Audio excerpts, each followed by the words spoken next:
দীর্ঘ প্রতীক্ষার পর বাংলাদেশি কর্মীদের জন্য মালয়েশিয়ার শ্রমবাজার পুনরায় খুলে দেওয়ার প্রক্রিয়া শুরু হওয়ার পর কর্মী নিয়োগের স্বচ্ছতা নিশ্চিতে কঠোর অবস্থানে বাংলাদেশ হাইকমিশন। বাড়তি গুরুত্ব দেওয়া হচ্ছে নিয়োগকর্তাদের পাঠানো কর্মী চাহিদাপত্র যাচাইয়ে। দর্শক, এ বিষয়ে আরও জানাতে মালয়েশিয়া থেকে যোগ দিচ্ছেন সহকর্মী ওয়াহিদ সোহান। সোহান, এবার কর্মী নিয়োগ প্রক্রিয়া কিভাবে সম্পন্ন হবে এবং নিয়োগ প্রক্রিয়ার স্বচ্ছতা নিশ্চিতে কি কি পদক্ষেপ নেওয়া হচ্ছে?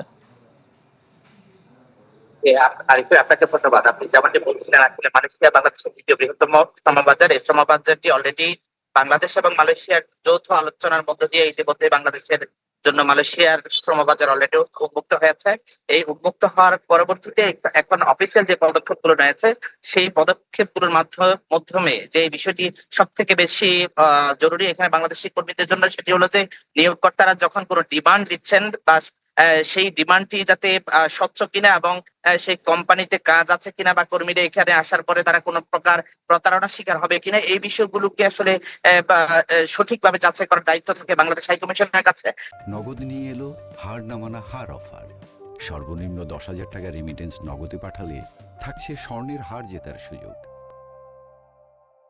আজকে বাংলাদেশ হাইকমিশন সূত্র থেকে আমাদেরকে যে বিষয়টি জানিয়েছেন, সেটি হলো যে আসলে ইতিমধ্যে বাংলাদেশ হাইকমিশনের পূর্ববর্তী কলিং এর সময় কয়েকজন কর্মকর্তার যেই দুর্নীতির কারণে বাংলাদেশি কর্মীরা এখানে এসে যে সাফারার শিকার হয়েছে, যে ধরনের জটিলতার মধ্যে পড়েছে, এই জটিলতার মধ্যে যাতে আর নতুন কোন কর্মী আসার পরে এখানে না পড়ে, সেই জন্য বাংলাদেশ হাইকমিশনার মঞ্জুরুল করিমের পক্ষ থেকে এখানে নির্দেশনা দেওয়া হয়েছে। তিনি যে বিষয়টি লেবার ডিপার্টমেন্টকে বলেছেন, সেটি হলো যে আসলে কোনো প্রকার যাতে আইনের ব্যত্যয় না ঘটে এবং এখানে যে সমস্ত বাংলাদেশি কর্মীরা আসবে তাদের আসার পূর্বে যে সমস্ত কোম্পানিগুলোর যে ডিমান্ড থাকবে, সেই ডিমান্ড অনুযায়ী যাতে কোম্পানিকে যথাযথভাবে লেবার ডিপার্টমেন্টের পক্ষ থেকে যাচাই বাছাই করা হয় এবং যাচাই বাছাইয়ের মধ্য দিয়ে আসলে এটিকে সমন্বয় করা, যে কোনোভাবে কর্মী আসার পরে এখানে কর্মীদের নিরাপদ আবাসস্থান এবং এখানে তাদের বেতন ভাতা নিয়ে কোনো রকম জটিলতা না হয়।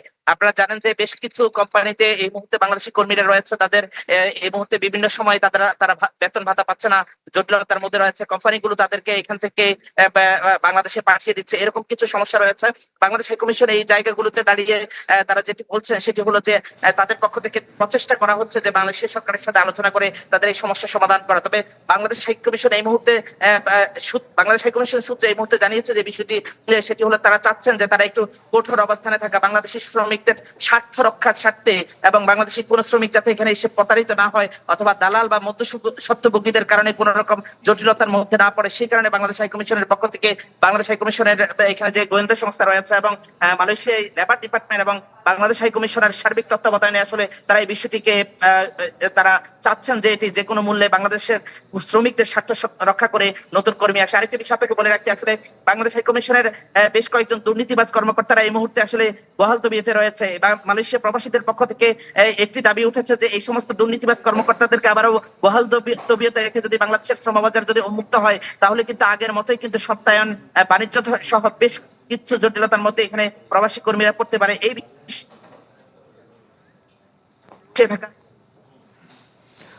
জি সোহান, ধন্যবাদ আপনাকে।